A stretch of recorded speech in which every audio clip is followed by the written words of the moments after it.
Virginia, big issue with you. I mean, I don't know I can say anything more about shale. It's the, you know, it's at least the short-term future for us. You look way down in the future, and probably the whole bay will be agriculture, but at least for the near future, we have to have shale to continue. I mean, the one thing that we're interested in doing now is to actually, and if it helps with some of the lobbying to get it going in Maryland again, I'm working with the contractor to actually come up with systems to make that shale available to private leases too, because we used to buy all the shucked shale, and as agriculture has grown, we in the state have kind of backed out of that and try to let just market forces control prices there. Because if we go in and try to bid for those and we bid up against our agriculture industry, and we try not to do that. So, but at the same time, there's not enough house shelling enough for agriculture to grow. So hopefully, if we can keep the shale dredger working, we will develop some strategies for making shale available to private industry out of that too. Maybe they just keep the machine going. Jim, I have some questions along those lines in your shale dredging. How long have you been doing it at the current levels, or can you give a historical perspective of how long you've been doing it? Well, both states have been dredging shale for I'm aware of years and years and years. I mean, for Virginia, when you go back to the 20s, 30s, 40s, 50s, we were actually dredging shale for road beds, and the same kind of machines were working, and the state only got royalties of shale back for using on public beds, which, you know, looking back, how much of a terrible waste of a resource that was. But can't you go back and get those now? But we have had the program. We used to actually buy our dredged shells after those quit from Maryland, and as they were dredging up here, they would take shells back to Virginia for some of our work. But we were mostly doing house shells. We just bought a little bit of dredged shell up here, and then around 2000, we got our own permit for these areas that we're working on now. So we've been working on these sites we're working on since 2000. And what's the amount of shell you're taking in the last couple of years? In the last couple of years, I mean, we are maybe 600,000 bushels, something like that, a year. And that's less than it had been, because if any of y'all have paid attention to this escalation in shell prices, one of the big problems we had is that the partners doing restoration got into competition with each other because of limited shell, and they were, you know, people were coming out with these outrageous values for shell just to get their projects done, and pretty much the shell dredger as well as the houses decided that, you know, if one person offers that much money for shell, then we should just set shell at that price. So we've gone from a shell price of overboard of around $1 a bushel to this year almost $5 a bushel for exactly the same shell, and that's been in less than 4 years. So I'm hoping that if we go to somebody else buys this dredge, and now that we in Virginia, we've kind of said, if you're doing sanctuaries, try to stay with alternative, leave the shell that's left for the industry, because it's the only thing the industry can harvest from. So if we stay on the route of sanctuaries being alternative and shell being for industry, then we can actually get the prices to go down if we produce a little bit more. So hopefully after the shell prices will go down. No, follow up. I think you'd said you had about $2 million budgeted towards that program. And so first question, where's that come from? And then I know money and shell are both finite resources, of course, but from a shell perspective, how long do you anticipate the shell reserves to last if the money does exist? Well, we've had our best years in our history. The past 3 years, we've had $2 million from our general settlement that have been, and that's 100% of that money went to shell, went to dredging fossil shell. they're already talking about budget cuts. So whether we'll be able to hold that or not, we hopefully we will. I'm not sure we'll be able to go up much from that, even though we do have a lot of people lobbying for us to get more. Even with where we are, as the numbers have gone down, we're still returning about $5 to $7 back into the economy for every dollar we put into the shell to put overboard. So it's a good sell in the General Assembly. The question on how much is there is, it's definitely finite. We have an area that's probably about 500 acres right now that we can dredge in. That, if we really went really crazy dredging, it would go way faster. But at the levels we are now, or a little bit more, it's probably at least 20 years there. Probably. Thank you. Anybody else? Yeah, go ahead. Yeah, it's funny talking about shell. I remember back in the 70s and probably 80s, we used to send a trailer down from Connecticut every day to Manofwar and take back a load of shells. In Connecticut, that was a big deal. Back in the day, when I've seen pictures, I certainly don't remember, although I'm pretty old. Everything was shucked, and we got a tremendous amount of shells.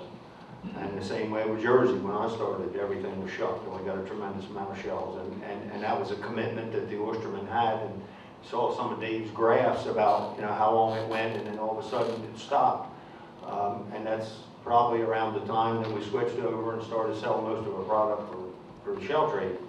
And that's what's happened today, and we don't have that shell to put back.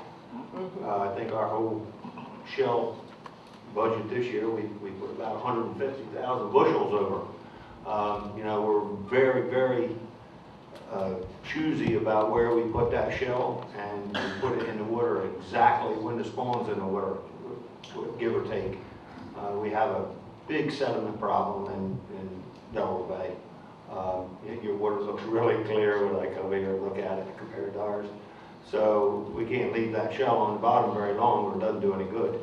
So we have to be really closely monitor when, try to, when we're going to have a good set and when we're going to have spawn in the water and put the shell in there.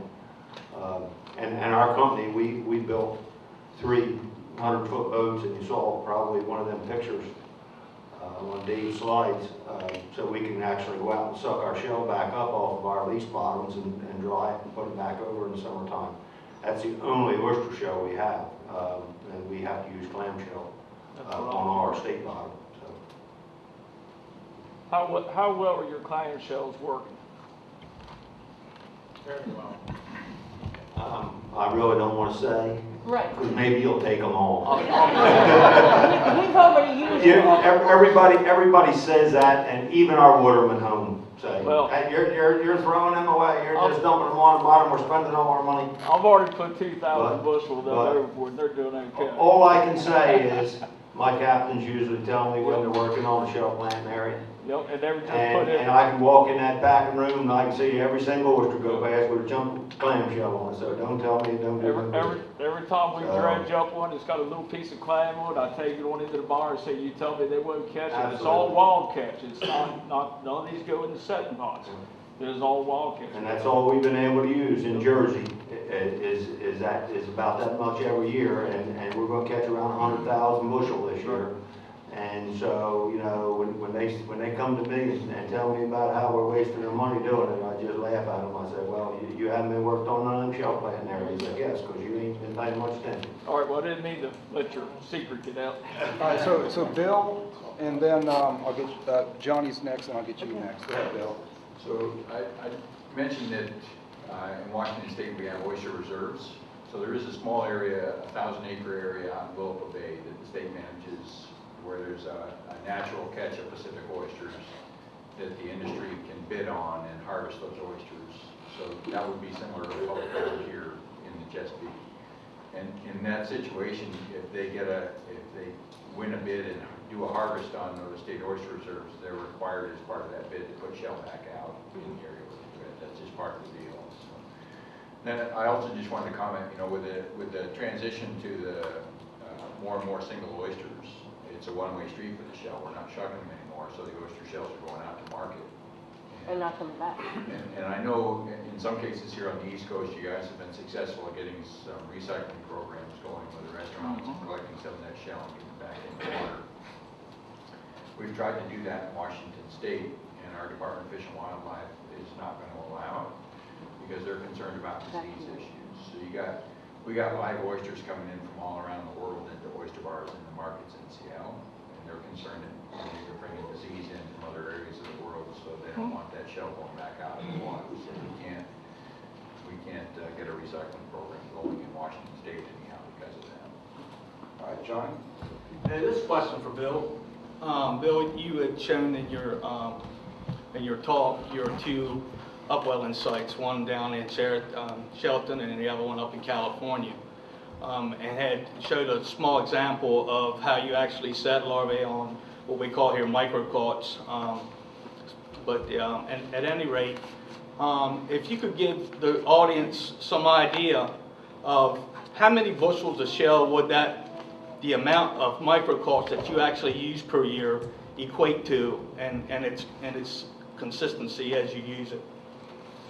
Well, Johnny, I don't have the numbers on it. You know, we used to crush our own shell and sieve our own shell, and I think now we buy it. You know, I think it's mined shell. We buy bags of shell flour that we use at the That's what I wanted to ask about Worcester. That was my next question. That's the line. Yeah, we get bags of shell flour in that we use now.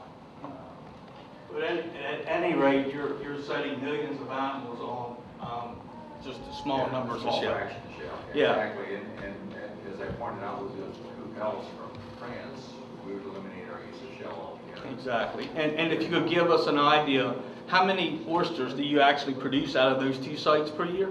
Out of those two Flupsy sites? Good question. Probably, I don't know, maybe 100 million oysters, something like that. Okay, 100 million divided by 3 would be a lot of oysters. Okay, and then that would, in return, would produce how much shell per year back into the state of Maryland? So now then, not only are we producing shell and meat and building an industry, we've solved the problem of the shell shortage. That's all, and that's my We comment. actually, in Canada, we shuck more oysters for our processing facility. And we don't have seed setting facilities at that site, so the shell is actually a waste product for us up there that we've had to go to landfill with. And they pay us, we have to pay by volume to go to landfill, so it's very expensive for us to get rid of our shell.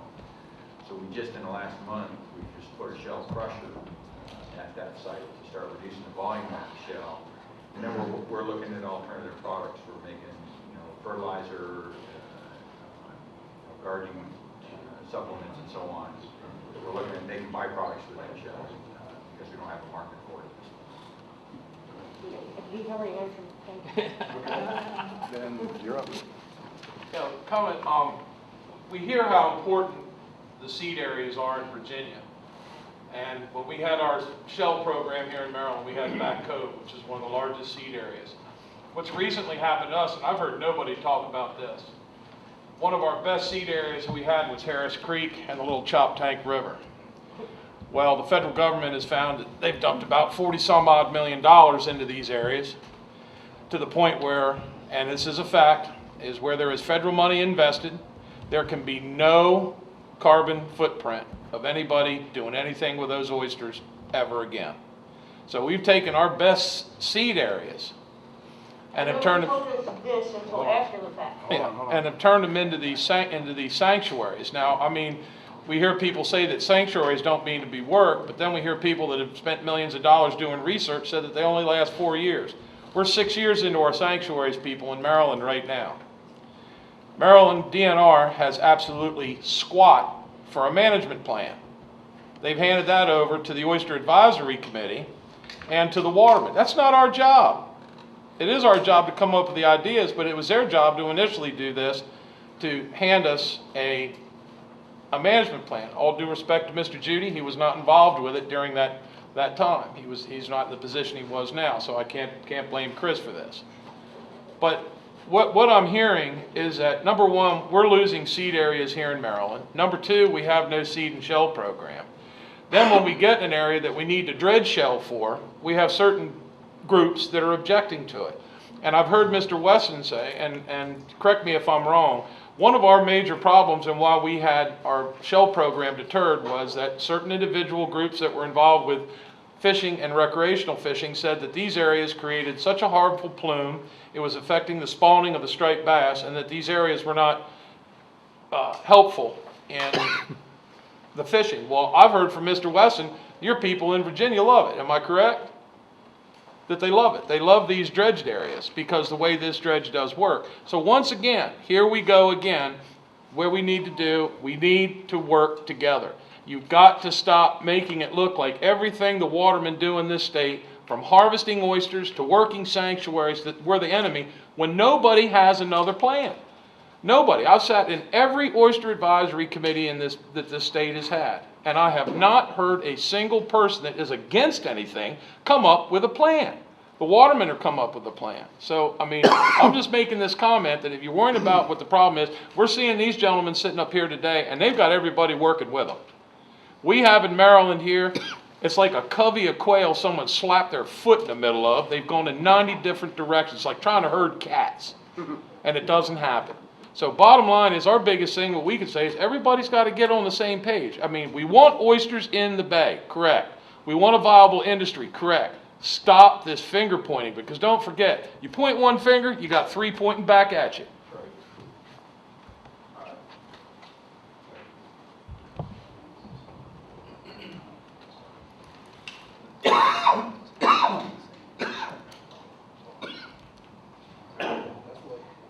Yeah, I'm a waterman, been a waterman for 40 years. And really, it was, my problems with aquaculture was basically about the way it was presented to us. It was basically said, this is what you're going to do. And it's kind of hard to tell a waterman who's done something for 35 years that this is what you're going to do. And that's basically how it got started. Now, I'm also on the Oyster Shell Committee in Tulsa County, have been for 30 years. And like Rob Newberry said, I mean, I'm also on the Tulsa County Waterman Association, I'm the secretary. And I wrote a position paper about where we stood when Maryland put their management plan in, which was the 50 or 25% sanctuaries. And it basically was that we stood by our shell replenishment program. It had been good since the 60s, and that we didn't want to increase power dredging because it would spread us out a little bit. But we also wanted to try to bring some oysters out of Virginia, which seemed to have a tolerance to some of the diseases that we have here, and bring them up here, just the way that in the past the shell replenishment program kind of spread the disease from the lower bay to the upper bay. But we thought maybe we could spread some of this resistance to the disease. And also how the two states that are here, Delaware or New Jersey, and kind of implemented our program by the shell replenishment using the fossil shell. So basically that's a waterman, that's where I stood. It's like, you know, this is what we believe in, and yet you're trying to shove us down our throat. Now since then, I've looked at aquaculture a little bit differently. And, you know, my wife here, she says if we continue to oyster, it might be something that I might have to do. That said, it's still, as the average age of the waterman in this state is around 50 years old. And like I say, I've done it for 40 years, and it sounds like a lot of work to me. So it was another reason that I thought that the watermen were kind of against aquaculture, because we're basically all over, and it is a lot of work. So that's kind of where I stood.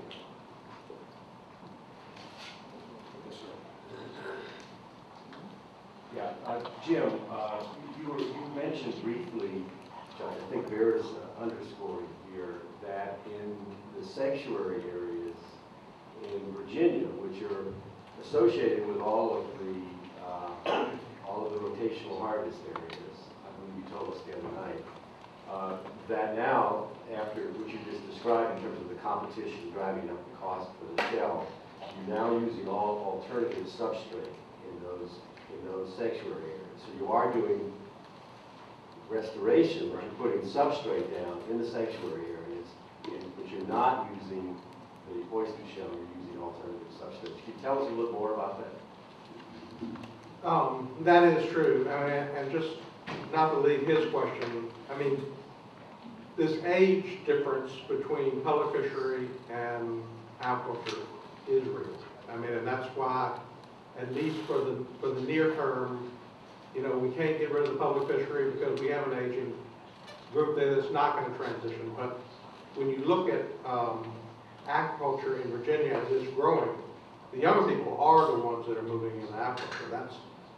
That's the growth industry.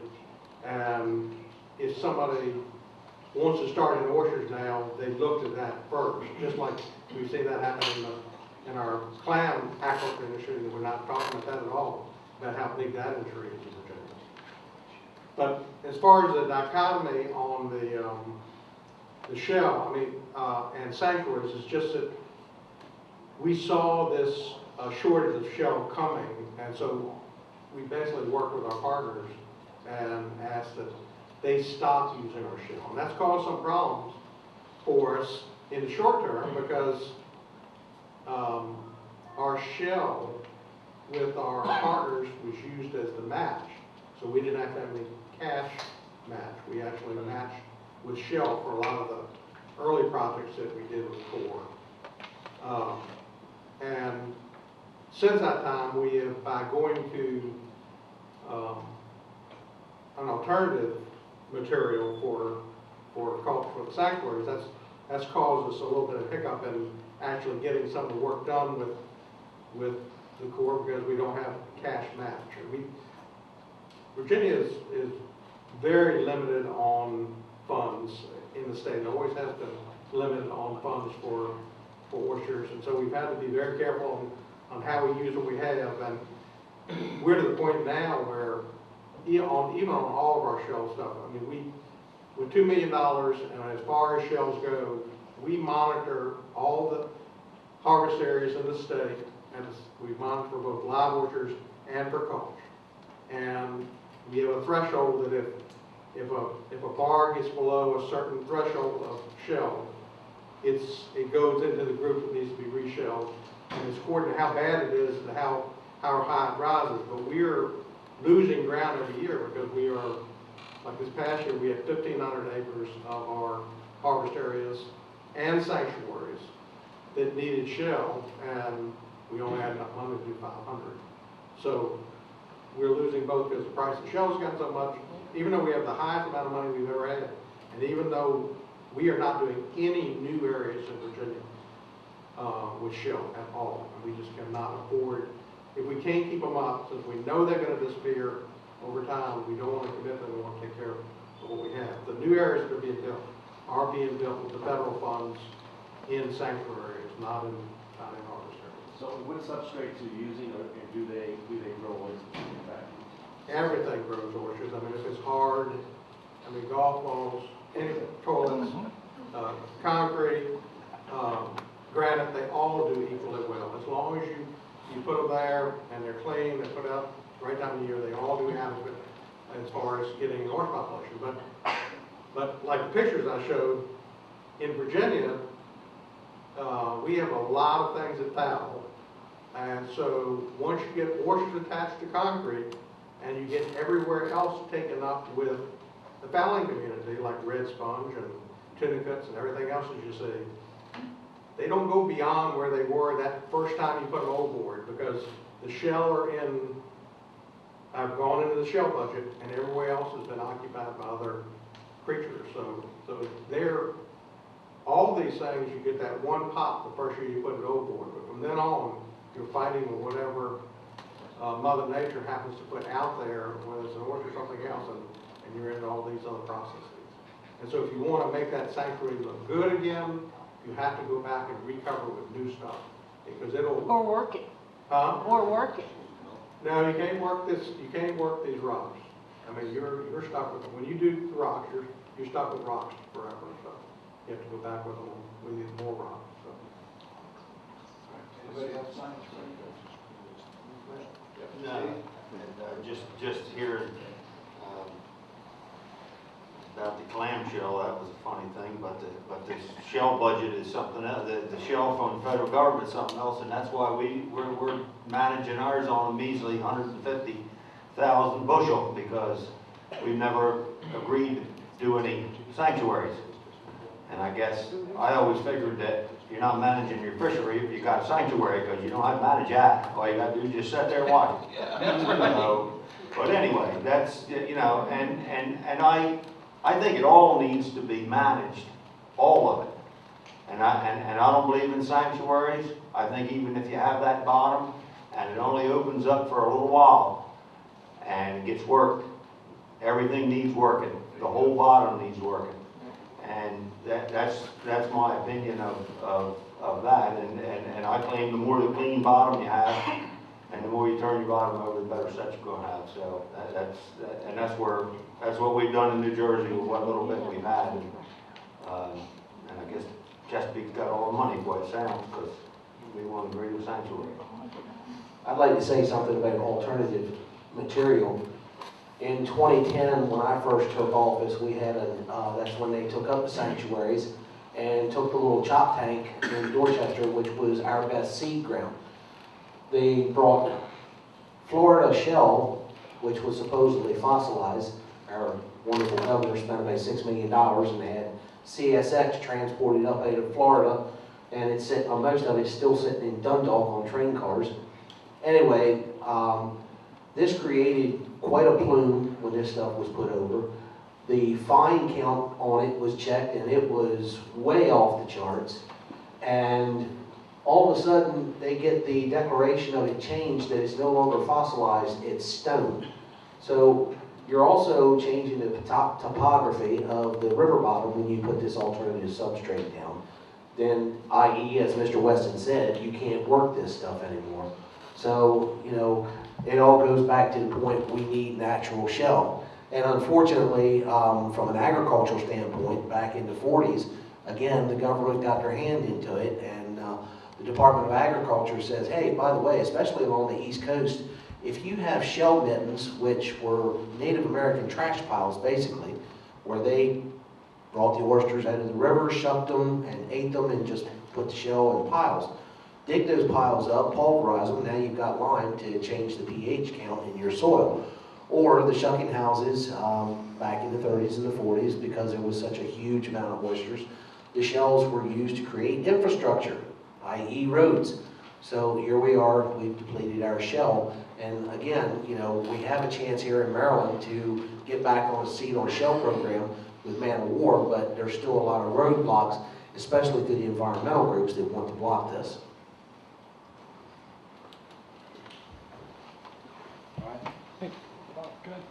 Can I just say one thing, just for this whole Manofwar thing, just to let you know, that is 100 million bushels of shell. 100 million bushels of shell is what they estimate at Manofwar's that can be excavated and not affect the bar itself. That's only doing about 9.5 acres, so 100 million bushels. And that's coming from where? Manofwar shoals. Which is? Off of the mouth of the Patapsco River, and it is a non-productive oyster bar. There's been no recorded catch on it since 2008. I have a sort of a two-part question in terms of some of the opposition to the native shell dredging. I guess there are people that oppose it for various reasons, but I think that if there's still a question of where the shell comes, we're going to need some source. I guess some alternative strategies have been the alternative substrate, and the second is bringing non-native shell from elsewhere. I guess my question is, with the substrate, obviously the permanence of it, certain things have been done where a bridge has been taken down and put in the water somewhere. What are the risks with that in terms of how it changes the topography of the bottom and how tidal flows? You know, what are the risks of that? And then also, as far as, you know, I know like there's a place in Mexico that has shell deposits that may be for sale, and some people propose that. How high do you think the risk is of bringing in a non-native shell in terms of introducing alien, introducing an alien species into this ecosystem? And whatever may be hanging on to it, even once it's cleaned. What are the risks associated with those two strategies? All right, which one of y'all want to take the question?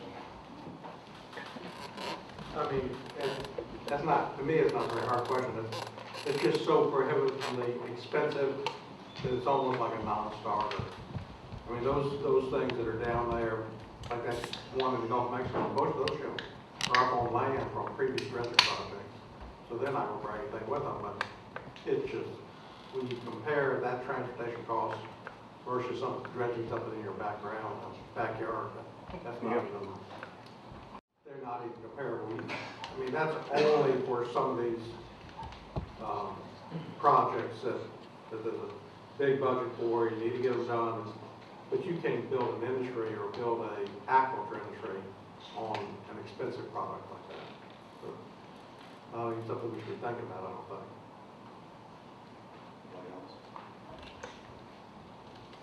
Either on the bottom topography or on bringing in or importing shell in Maryland.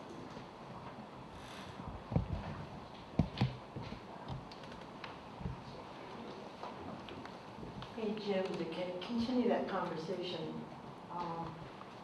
what is the time limit on getting, say, Maryland on board to buy enough shell to keep the dredge going? Or have we run out of time? Because nothing is simple, No, it's not that simple, but it's, I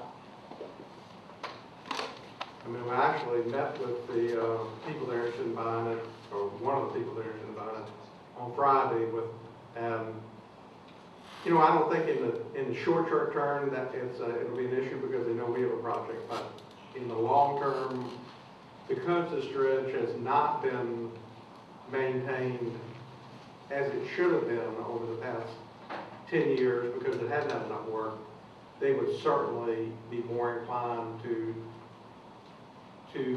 make improvements on it. And I mean, the way it's set up right now, the dredge has been, when it was working for Virginia and Maryland and had these big contracts, they kept extras of every part on board because they understood the fact that if you did do the shell planting from June to September, you were wasting your time. And so if they had a breakdown, there would be no issue. For now, those old spare parts have been scavenged. And so if there's a breakdown on it, you can 2 to 3 weeks waiting for some special part to be made, which would make the success go down for either state. So it's really important to, at least for the short term, to consider keeping this thing in business while we make the decision for the long term for oyster restoration. I was going to say, because we have to look at sustainability here too. So even if this is a solution in the short term. No, this is a solution for the short term. This is to keep us going while we make these broader decisions on the long term production of oysters. It used to be about $1 million a year for Maryland. I don't have any idea where it ended up, but what would the cost now be? What they used to do for $1 million would probably be $5 million. Okay. I have a question for Dave. I think you said you do about 160,000 bushels of shell back, and your average harvest over the last period you put up was about 77,000 bushels. So you're looking at twice the amount of shell you have to put back to what you harvest. And I don't want to oversimplify it, but I think maybe you answered the question I was thinking is 2 to 1 payback. And I think that's the similar thing that Jim mentioned in Virginia with their seed program, is you have to bring 2 bushels to the state of shell in order to get the seed. In your case, you're putting back probably twice the amount of shell as what you're harvesting. Now, what is the comparison of the harvested product versus the shell when it comes to bushels? Is there a difference? The live oyster versus just shell from a bushel to bushel ratio? How do you compare that? I'm not exactly sure what you're asking. So, well, I'm saying how much shell is in a bushel of live oysters versus? Yeah, how many live oysters are in a bushel of shucked shell? I think is the best way to say it. Because obviously it's a volumetric calculation, but it's a different geometry. I could look at it throughout. I don't know off the top of my head. What I can tell you is that, so first of all, recognize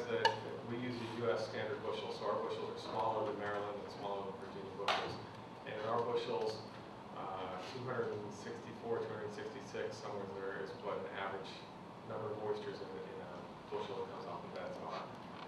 It probably compresses to about a third of that, just a shell, roughly. Yeah, I'm thinking of one of our issues in Maryland with shell is we don't have shucking capability like we used to. But if you, what would be the, I mean, what's your cost for putting those shells overboard every year? What's the cost? Yeah.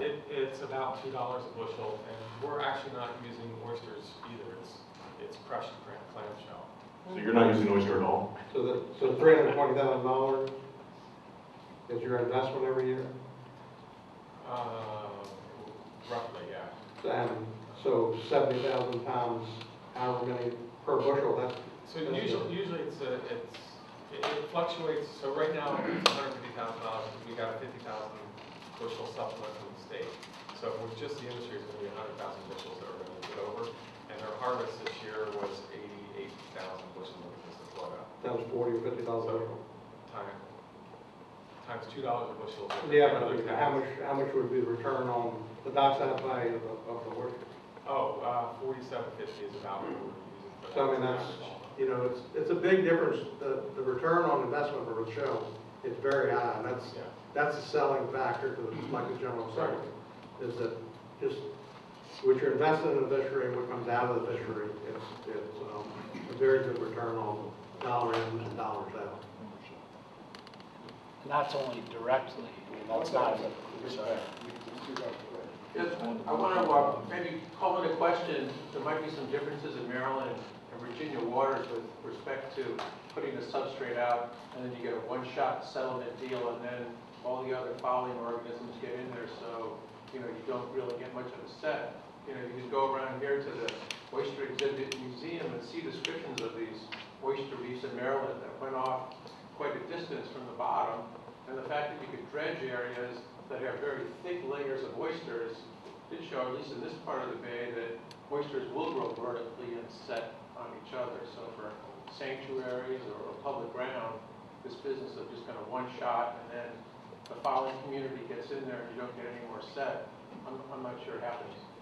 Well, it is though, because I mean, in all the fossils, you go to the James River, you go to any of these areas, all the 3D reefs are veneer, because oysters, they make their own habitat, and they make their own coffins, because when one attaches on the other.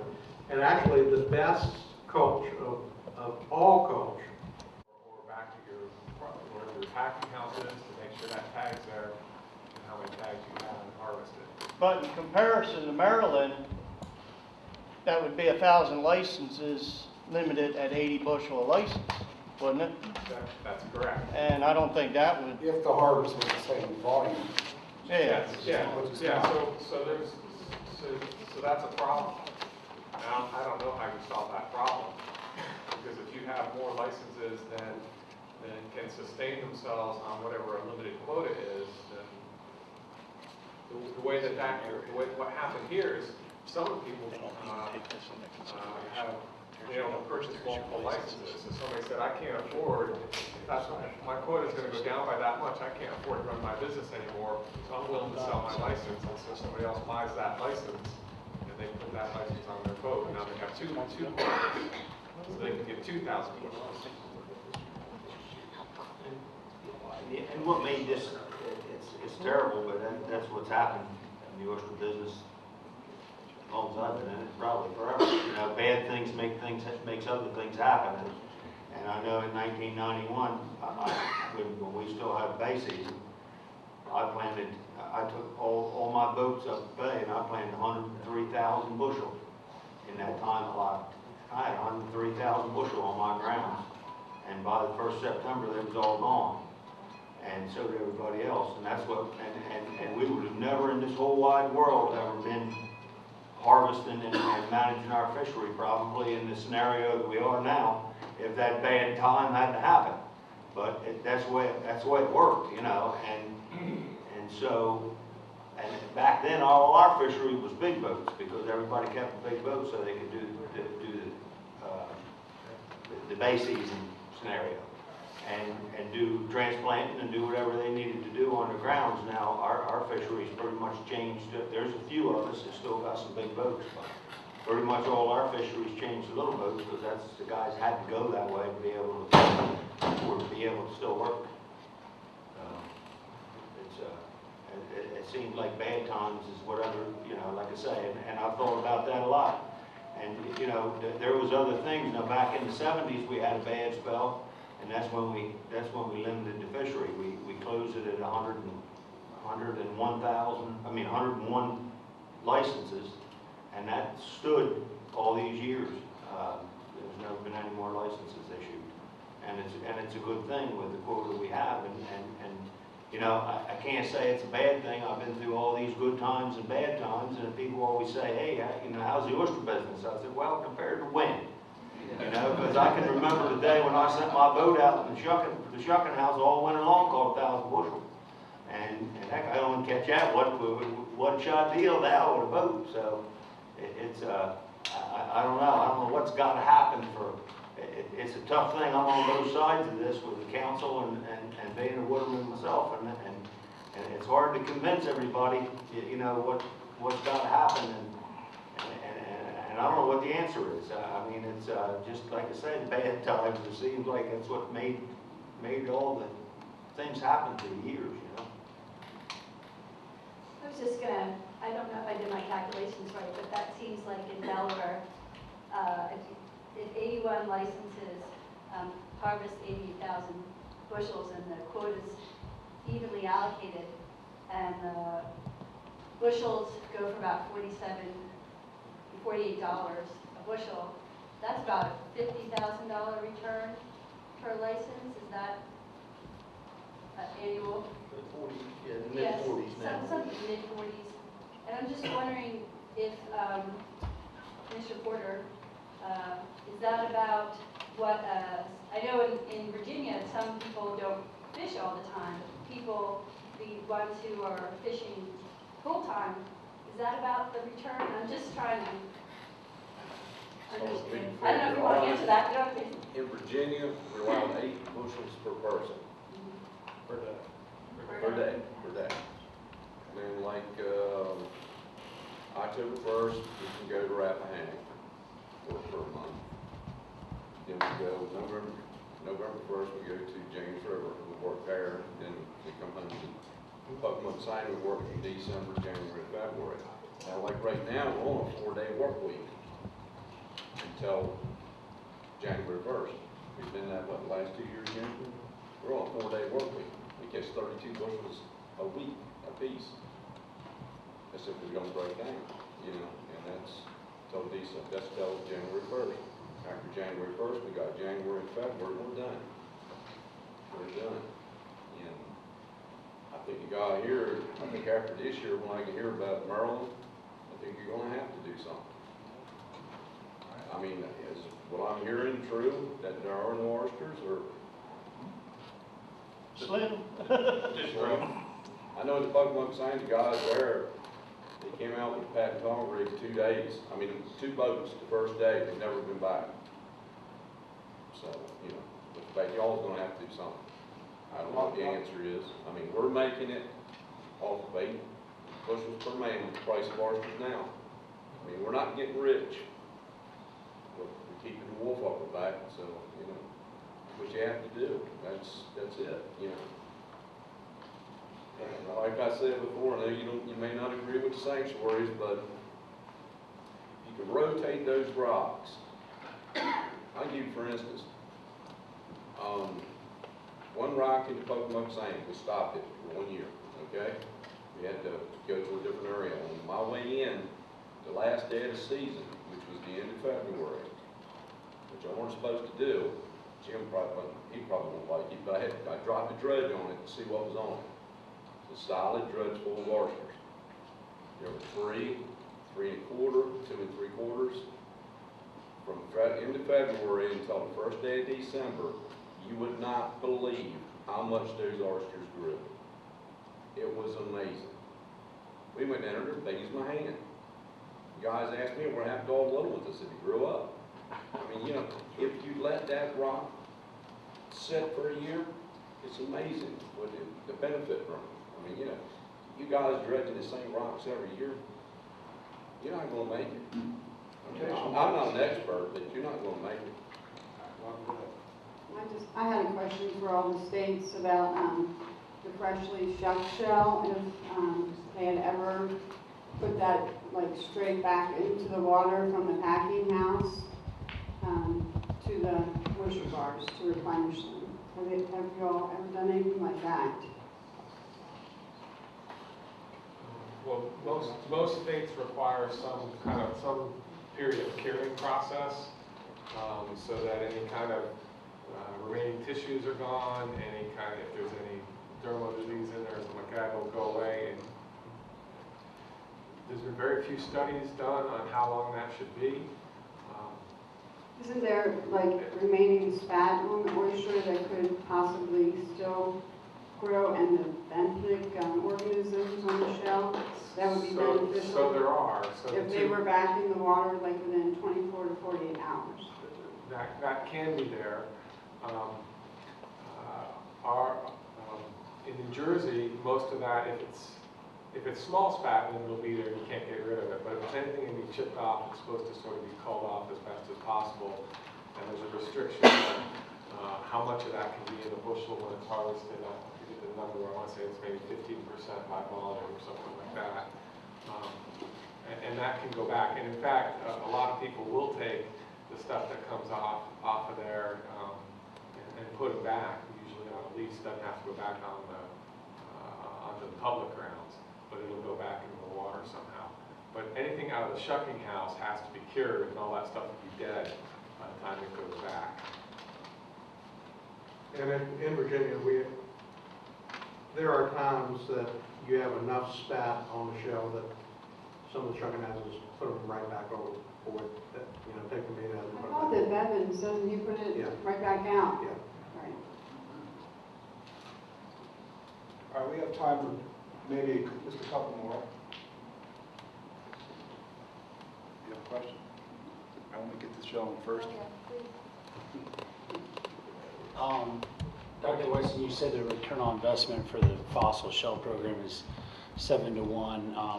Just my question is, apart from that, has there been any larger study that explores, the benefit in terms of what kind of jobs it produces, in terms of not just the operation itself, but that 7 to 1, that's sort of a direct economic benefit, but then you have all the truck drivers, the shucking houses, the banks, the local restaurants. Yeah, I mean, those figures are available. Karen's boss and her department, they've got those numbers. What's it, 1.68? 1.68 back into the economy for every bushel that you get. So I just wanted to ask John Bibiota, is there anything we're missing here that we haven't talked about that you think is an important idea? Not to put you on the spot or anything, but we've been talking a lot about public fishery, and in terms of the aquaculture industry, or just the resource as a whole. I just want to give us a chance to hear your thoughts before we close this. I was going to get with Jeff after just talking, because you had mentioned about your age and the age of the average waterman, and I get you, right? But at the same time, I get how you've been oystering for so long and you don't really want to change, and I don't think that you should.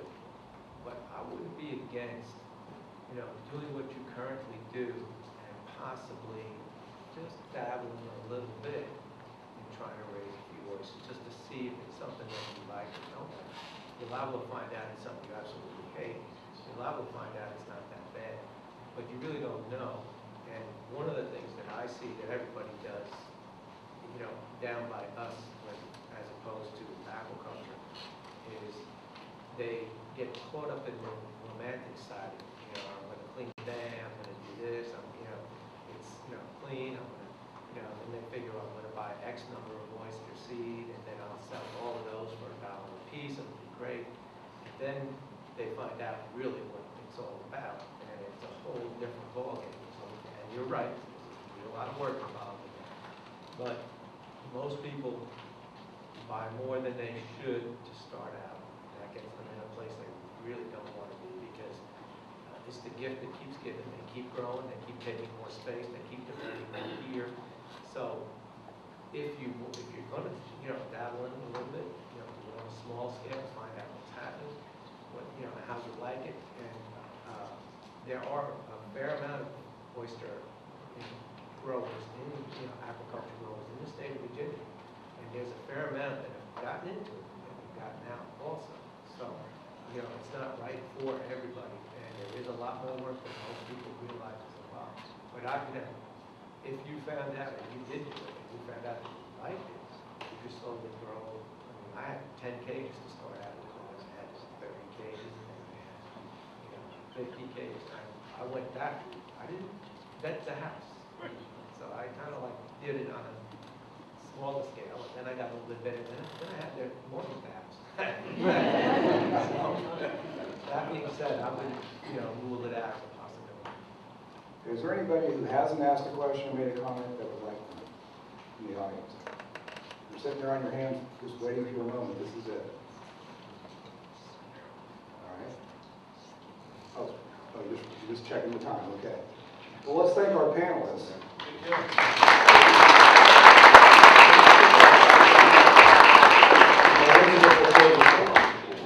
And let's thank Jeff for doing an excellent job.